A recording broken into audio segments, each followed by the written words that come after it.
Hello, good morning students. मैं Rohit sir एक बार पुनः अपने नए वीडियो के साथ हाजिर हूँ। पिछले वीडियो में मैंने बायोलॉजी विषय से संबंधित लेसन 8 जीव जनन कैसे करते हैं उसमें एक अंक स्तरीय शॉर्ट आंसर टाइप 40 प्रश्नों को देखा था और आज हम लोग उस पाठ से शेष प्रश्नों को देखेंगे। इसमें हम देखेंगे कि जो क्वेश्चन पिछले वीडियो में देखे थे उसके अतिरिक्त जो जो और महत्वपूर्ण प्रश्न हैं उसको हम लोग अच्छी तरह से पढ़ेंगे, याद करेंगे। जैसा कि आप जानते हैं कि इस बार की परीक्षा में जो जैक बोर्ड द्वारा होनी है, ऑब्जेक्टिव और सब्जेक्टिव दोनों प्रश्न पूछे जाएंगे और इस स्थिति में इन प्रश्नों का महत्व अत्यंत अधिक है। आप इन्हें बार बार रिवाइज करते रहें और अधिक से अधिक लाभ उठाने का प्रयास करें। अतः हम आते हैं, समय न नष्ट करते हुए हम देखेंगे कि आगे प्रश्न कौन सा है। 41वां प्रश्न आते हैं, मनुष्यों में पाए जाने वाले नर तथा मादा हार्मोन का नाम लिखें। हम लोग जानते हैं नर हार्मोन जो पाया जाता है जनन हार्मोन, उसको हम लोग एंडोस्टेरॉन और टेस्टोस्टेरॉन इसको हम लोग एंड्रोजन्स के नाम से भी जानते हैं। और मादा जनन हार्मोन जो है वो प्रोजेस्टेरॉन है। 42वां प्रश्न, किशोरावस्था की अवधि कितनी होती है? तो किशोरावस्था की अवधि 13 से 19 वर्ष के बीच होती है। क्वेश्चन नंबर 43, किशोरावस्था की अवधि को किस नाम से जानते हैं? तो किशोरावस्था की अवधि को हम यौवनारंभ कहते हैं। क्वेश्चन नंबर 44, नर में शुक्राणु का निर्माण कहाँ पर होता है? तो हम लोग जानते हैं कि नर में शुक्राणु का निर्माण वृषण में होता है। प्रश्न नंबर 45, अंडाणु का निर्माण मादा के शरीर में कहाँ पर होता है? तो अंडाणु का निर्माण मादा के शरीर में अंडाशय में होता है। उसके बाद आते हैं प्रश्न नंबर 46, निषेचन की क्रिया मादा के शरीर के किस भाग में होती है? तो इसका आंसर होगा डिंब वाहिनी नलिका, जिसको हम फैलोपियन ट्यूब कहते हैं।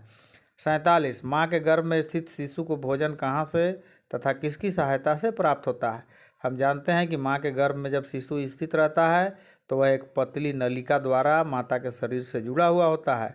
उस नलिका को प्लेसेंटा या अपरा कहते हैं। तो माँ के रक्त से यह पोषण बच्चे को मिलता है। प्रश्न नंबर 48, ऋतुस्राव की अवधि कितने दिन होती है? तो इसका आंसर होगा 2 से 8 दिन। प्रश्न नंबर 49, एड्स किस प्रकार का रोग है? तो एड्स विषाणु जनित रोग है जो HIV विषाणु द्वारा होता है। प्रश्न नंबर 50, एड्स बीमारी किस विषाणु द्वारा फैलती है? तो हम लोग जानते हैं कि यह HIV विषाणु द्वारा फैलता है। उसके बाद आते हैं प्रश्न नंबर 51, गोनेरिया तथा सिफिलिस किस प्रकार के रोग हैं? तो हम जानते हैं कि गोनेरिया, सिफिलिस ये सब लैंगिक संचारित रोग हैं। प्रश्न नंबर 52, जन्म दर को नियंत्रित करने की सबसे सुरक्षित विधि कौन है? तो इसका आंसर होगा कॉपर टी का प्रयोग एक अत्यंत सुरक्षित विधि है। प्रश्न नंबर 53, शुक्राशय तथा प्रोस्टेट ग्रंथि के क्या कार्य हैं? तो हम लोग जानते हैं कि शुक्राशय तथा प्रोस्टेट ग्रंथि शुक्राणुओं को पोषण देता है तथा उनकी गति के लिए तरल माध्यम उपलब्ध कराता है। प्रश्न नंबर 54, परागकोश में क्या पाए जाते हैं?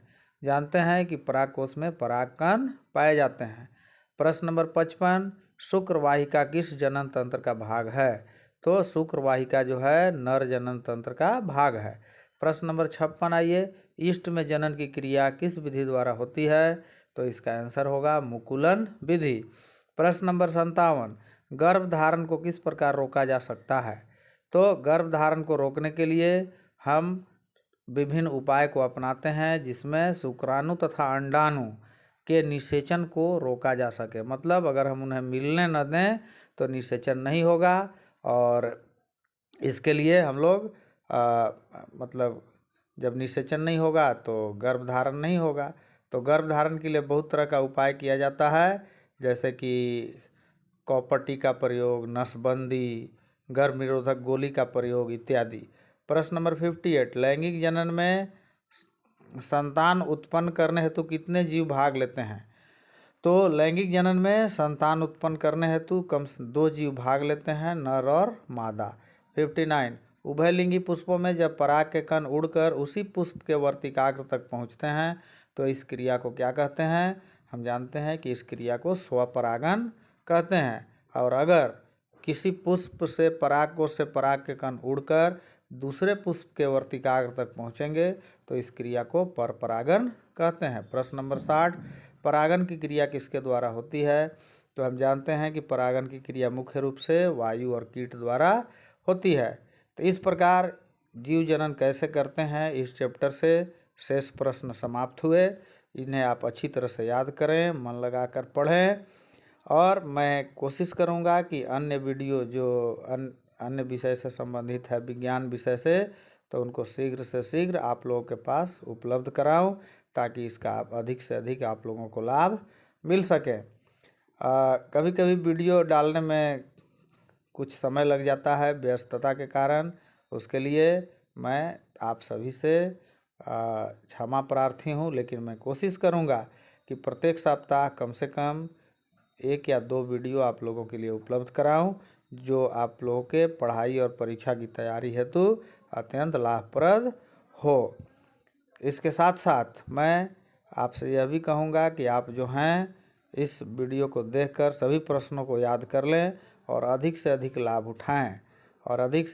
उठाएं, और इसे अधिक से अधिक छात्र छात्राओं विद्यार्थियों तक पहुंचाने का कष्ट करें, ताकि उन्हें भी इसका लाभ मिल सके। मैं शीघ्र ही नए वीडियो के साथ पुनः हाजिर होऊंगा। तब तक के लिए धन्यवाद।